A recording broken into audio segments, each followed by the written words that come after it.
To everybody. आज हम जो टॉपिक पढ़ने वाले हैं दैट इज अबाउट ट्रेंड्स। ठीक है, तो ट्रेंड्स को स्टार्ट करने से पहले मैं बता दूं कि एग्जैक्टली ट्रेंड्स है क्या। What do you mean by trends? Trends means those factors, ऐसे फैक्टर्स जो कि एक पर्टिकुलर पीरियोडिक टेबल में वेरी करते हैं। Okay, such factors which very in the periodic table. अब पीरियोडिक टेबल को में कोई चीजें जब वेरी करती हैं तो उसके दो तरीके होते हैं वेरी करवाने के। या तो आप एक पर्टिकुलर हॉरिजॉन्टल डायरेक्शन में देखोगे तो एक रो में वेरी कर सकता है, ठीक है, तो उसको हम बोलते हैं अलोंग द पीरियड।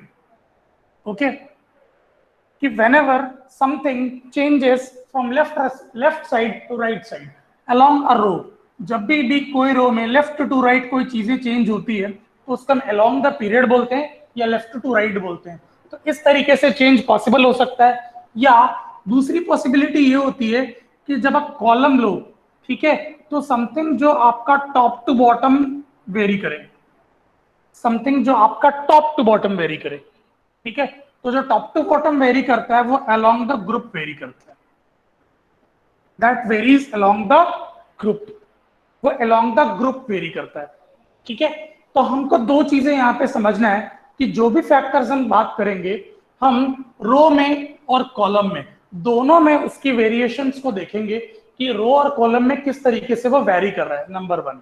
सेकेंडली, आपको एक चीज का ये ध्यान रखना है कि मान लो रो में अगर कोई भी फैक्टर लेफ्ट टू राइट में आपका इंक्रीज करता है, इंक्रीज को मैं हमेशा ऊपर वाले एरो से डिनोट करूंगा, ठीक है, कि कोई भी फैक्टर एक रो में लेफ्ट टू राइट अगर इंक्रीज करता है तो रिमेंबर कि वो सेम फैक्टर आपका एक पर्टिकुलर ग्रुप में टॉप टू बॉटम डिक्रीज होगा। ये आपको याद रखना है। तो दो चीजें, या एक left to right along the period और top to bottom along the group. अगर कोई भी factor left to right increase हो रहा है तो वो टॉप टू बॉटम डिक्रीज होगा, और कोई लेफ्ट टू राइट अगर डिक्रीज हो रहा है तो वो टॉप टू बॉटम इंक्रीज होगा। तो इस तरीके के ट्रेंड होता है, आप कोई भी फैक्टर उठाओ, ठीक है, तो ये होता है ट्रेंड। अब हम कुछ फैक्टर्स के बारे में पढ़ने वाले हैं इस पर्टिकुलर क्लास में, राइट। तो ये था about the trend initially. Okay, जब भी मैं कोई चीज पढ़ा दूं आपको, ओके, तो आप क्या करिए, इमीडिएटली उसका एक स्क्रीनशॉट ले लीजिए ताकि फाइनली पूरा आपके पास एक नोट्स तैयार हो। टाइप्स ऑफ ट्रेंड्स, तो ट्रेंड्स हम वन बाय वन स्टार्ट करते हैं पढ़ना। तो सबसे पहले हम फर्स्ट ट्रेंड की बात करते हैं, that is atomic size.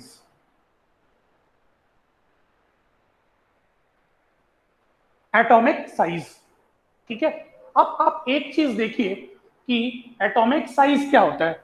Atomic size means size और radius of an atom. Okay, तो सीधी सी बात है कि एक एटम का जो स्ट्रक्चर होता है दैट इज कंप्लीटली स्फेरिकल। एक एटम का स्ट्रक्चर स्फेरिकल होता है। तो अगर मैं देखूं तो ये आपका सेंटर में न्यूक्लियस है, ठीक है। अब इसके अराउंड में जितने ऑर्बिट्स होंगे उसका रेडियस उतना बड़ा होगा।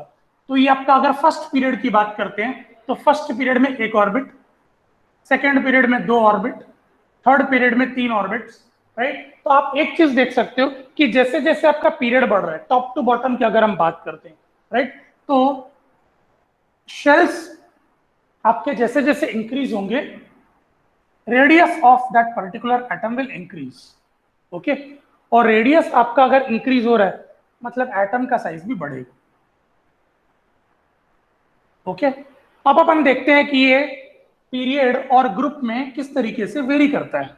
ओके, हम चेक करते हैं। तो सबसे पहले हम आ जाते हैं इसमें सबसे पहले ग्रुप में, राइट। अगर मैं ग्रुप की बात करूं, प्रॉपरली एक किसी पर्टिकुलर ग्रुप की बात करता हूं, तो याद रखिए कि एक पर्टिकुलर ग्रुप में आप देख सकते हो कि ये टॉप टू बॉटम अगर हम बढ़ रहे हैं तो यहाँ ये हमारा न्यूक्लियस होगा, ये एक शेल होगा। उसके बाद अगला, उसी ग्रुप में अगला एलिमेंट का एक के बाद दो शेल होगा।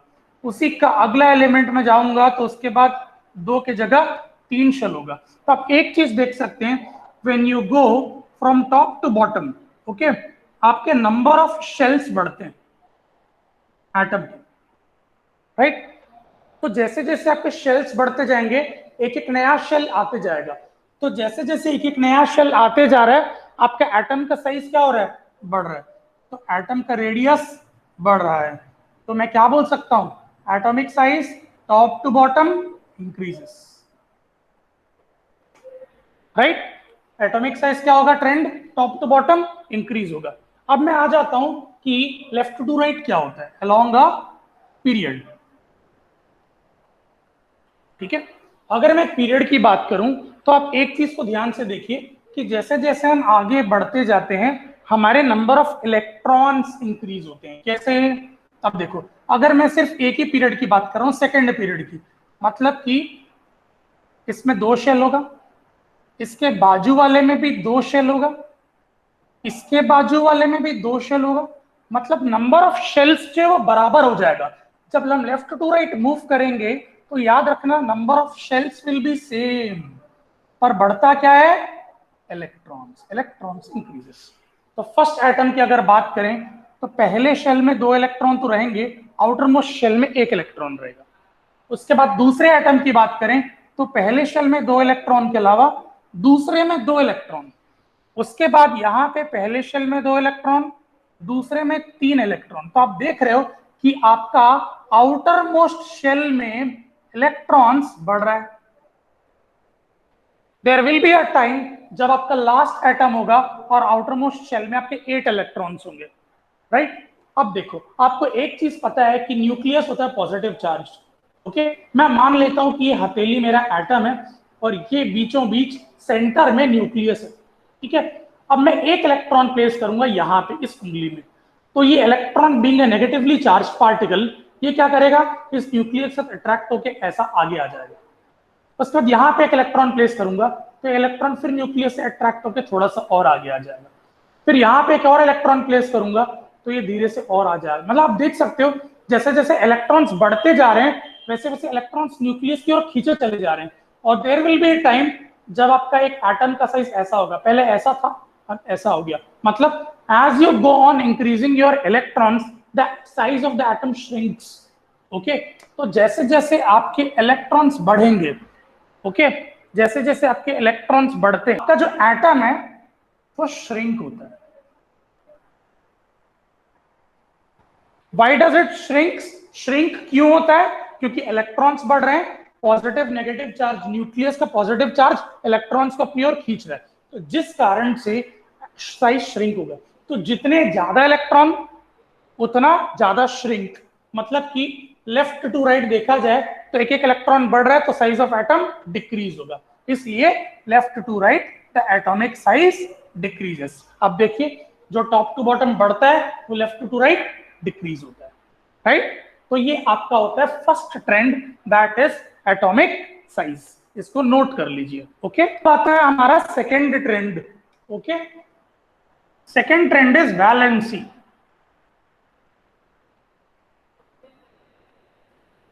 Right, valency. तो सबसे पहले हम समझते हैं कि अगेन वैलेंसी होती क्या चीज है, राइट। वैलेंसी मतलब ये होता है कि केमिकल बॉन्ड बनाते हैं, जब अपन आयनिक बॉन्ड बनाते हैं ना, जब हमको आयनिक बॉन्ड बनाना होता है तो हमको 2 तरीके से बनाना होता है।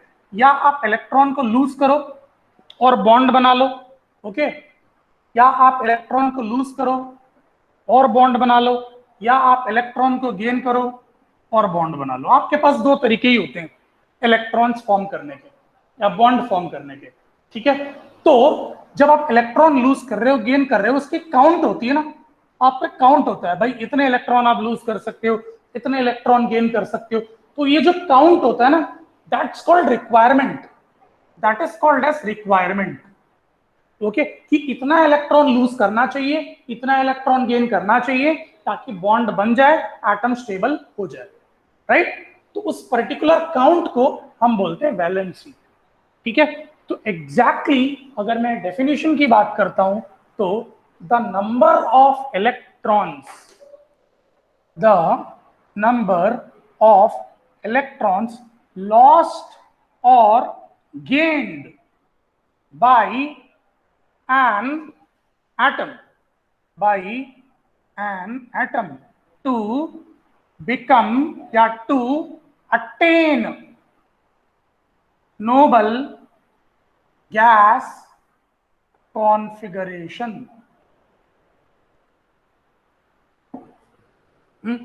कि भाई नोबल गैस कॉन्फ़िगरेशन को गेन करने की चाहत सारे एलिमेंट्स में रहती है। नोबल गैस मतलब क्या है? ये जो रहते हैं ना, हीलियम, नियॉन, आर्गन, क्रिप्टॉन, ये बड़े राजा वाले एलिमेंट्स होते हैं। दे नेवर रिएक्ट, ये रिएक्ट नहीं करते, ठीक है। तो पीरियोडिक टेबल में ऐसा माना जाता है कि ऐसे सब्सटेंसेस जो किसी के साथ रिएक्ट नहीं करते हैं वो सबसे ज्यादा स्टेबल होते हैं, राइट। जो सबसे ज्यादा स्टेबल होते हैं दे आर ऑलमोस्ट अनरिएक्टिव या लीस्ट रिएक्टिव, ठीक है। तो सारे एलिमेंट्स को इनकी तरह बनना है, they don't want to react, okay. So generally they react to become stable, so when they are stable they will not react. इसलिए उन लोग क्या करते हैं, इलेक्ट्रॉन्स को या लूज करते हैं या गेन करते हैं ताकि नोबल गैसेस के कॉन्फ़िगरेशन को गेन करें, क्योंकि हमारे पास नोबल गैसेस के लिए 5-6 एलिमेंट्स का ही प्लेस है, पर हमारे पास पीरियोडिक टेबल में 118 एलिमेंट्स है। Now you have 118 elements, out of which you have 6 or 7 places for noble gas. How is it possible to place all those elements in those 6 to 7 places? तो at least आप उसकी configuration gain कर लो, उसकी तरह behave कर लो। तो उसकी तरह बिहेव करने के लिए इलेक्ट्रॉन्स को या आप लूज कर सकते हो या आप गेन कर सकते हो। तो मैं आप बताता हूं कि कौन से इलेक्ट्रॉन्स आपके कौन से एटम इलेक्ट्रॉन लूज करते हैं और कौन से गेन करते हैं, ठीक है। तो यहां पे मैं सबसे पहले लिखूंगा ग्रुप, ओके। तो हमारे पास जनरली जो ग्रुप होता है, ग्रुप नंबर 1, ग्रुप नंबर 2, फिर 13, 14, 15, 16, 17 और 18, राइट। ये पूरा का पूरा हमारा पी ब्लॉक एलिमेंट होता है, कंप्लीट पी ब्लॉक है, और ये हमारा एस ब्लॉक है। आपको 11th क्लास में एस और पी ब्लॉक के बारे में ही पढ़ना है ज्यादा, ठीक है। तो अगर मैं फर्स्ट से बात करूं तो ऑलरेडी इसके आउटर मोस्ट जो इलेक्ट्रॉन्स होते हैं, ओके, उनको हम बोलते हैं वैलेंस इलेक्ट्रॉन्स। देखो ऑलरेडी जो इलेक्ट्रॉन्स हैं उनको बोलेंगे वैलेंस इलेक्ट्रॉन्स, और जितने इलेक्ट्रॉन्स लूज या गेन करोगे वो वैलेंस ही है, कंफ्यूजन नहीं होना है। मतलब which already you have is valence electron but which you require is valency, right. तो अगर मैं वैलेंस इलेक्ट्रॉन की बात करूं तो ग्रुप नंबर 1 में आप कोई भी एलिमेंट ले लो, हाइड्रोजन, लिथियम, सोडियम, जितने भी एलिमेंट्स है, potassium, they all have one valence electron. उनके पास एक वैलेंस इलेक्ट्रॉन है आउटरमोस्ट शेल में। तो वो क्या करते हैं, उस एक को लूज करते हैं कि गेन करते हैं? सीधा लूज कर लेते हैं, बिकॉज उनको चाहिए total 8 electron.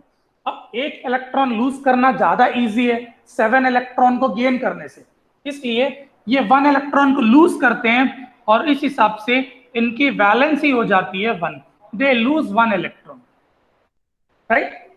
Coming to the second group, they have 2 electrons in the outermost shell. इनके आउटर मोस्ट शेल में 2 इलेक्ट्रॉन्स होते हैं, तो ये 2 इलेक्ट्रॉन्स को लूज करते हैं, they lose 2 electrons, hence their valency is 2। Coming to 13th group, they have 3 electrons in the outermost shell, right? So they lose 3 electrons and hence their valency is 3. Again point क्या है, या 3 electron lose कर ले या 5 electron gain कर ले। तो 5 electron gain करना ज्यादा इजी नहीं है, whereas 3 इलेक्ट्रॉन लूज करना ज्यादा इजी है, राइट। अब आता है 14th के आउटरमोस्ट में आपके पास 4 इलेक्ट्रॉन्स रहता है। अब आप at max you can at max lose or gain, lose और गेन करने की एक मैक्सिमम कैपेसिटी होती है 3 इलेक्ट्रॉन्स, ठीक है। आप 4 इलेक्ट्रॉन्स ना लूज कर सकते हो ना गेन कर सकते हो।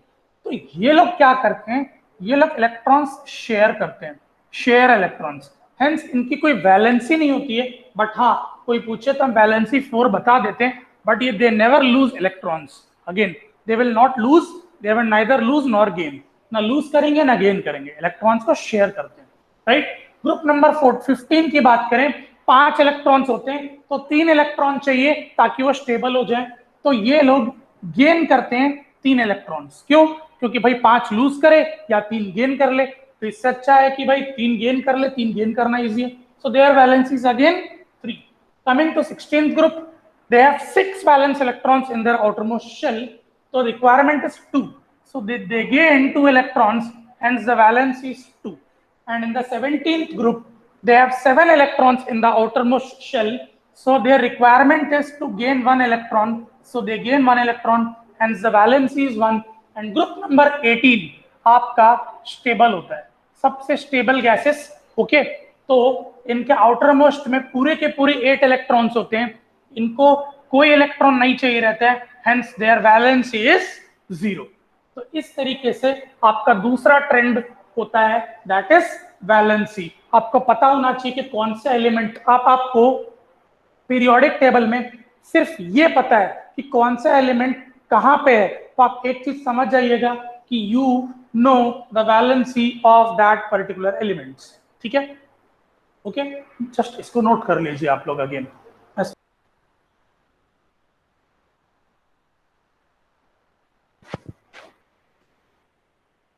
Third trend. ओके, अब third trend is your metallic property.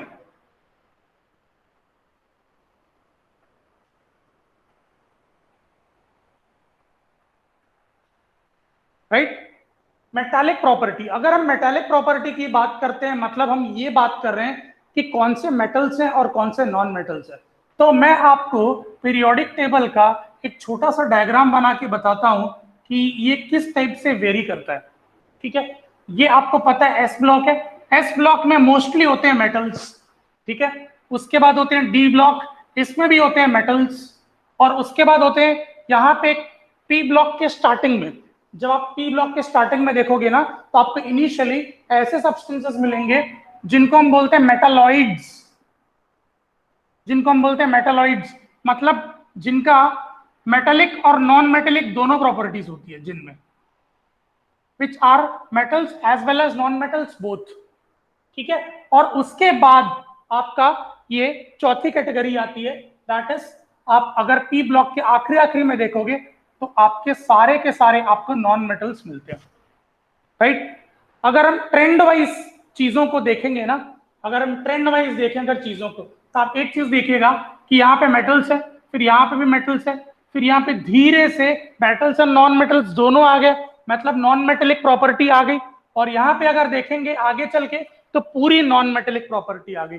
मतलब कि जब हम लेफ्ट टू राइट की बात कर रहे हैं along the period, when we are moving left to right, metallic property यहाँ फुल है, मेटेलिक प्रॉपर्टी यहाँ पे 0 है, मतलब मेटेलिक प्रॉपर्टी डिक्रीजेस,